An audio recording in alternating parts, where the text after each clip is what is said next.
For people who want to take their mobile security in their own hands, a healthy dose of caution, it goes a long way every time you want to download an app. And that's step one. That is just step one.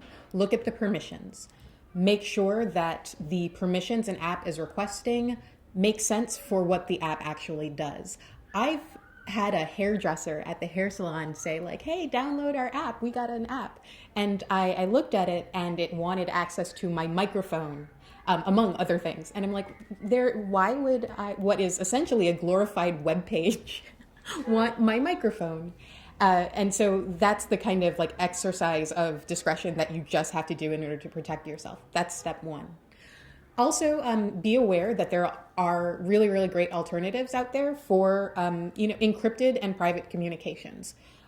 Look for apps that offer off-the-record technologies in order to properly shield your communications. That's a really, really great way to get started.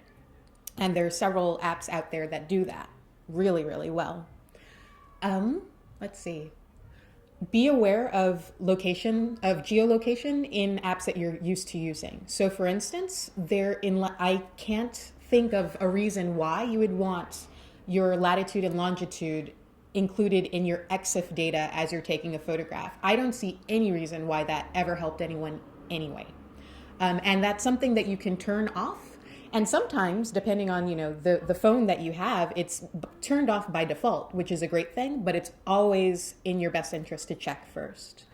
Learn what a proxy is. There are ways to proxy your traffic, which means that the IP address that you have is not necessarily the IP address that the third party that you're using communications sees. So even an app like Twitter, you can actually run a proxy on it. So, your tweets go through this network and come out with a totally different IP address. And that might actually help you one day.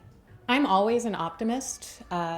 Maybe that's one of my biggest failures. No, I am. I'm always an optimist.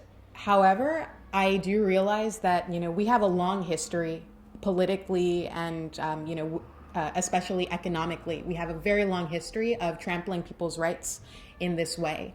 And right now we're talking about mobile. I don't know what we're going to be talking about in, 15, 20 years. And I hopefully will be sitting here talking about it with you. It'll be a different ballgame then, and we'll just have to play it. For all of these kind of pernicious problems that were pointed out, and we can offer plenty of technological solutions, but they're essentially stopgaps. Ultimately, what helps us all is transparency and a legal system in a country that we trust our legislators to uphold that transparency. That's literally the only tool. That is the hammer that we can use to fight this. That's it.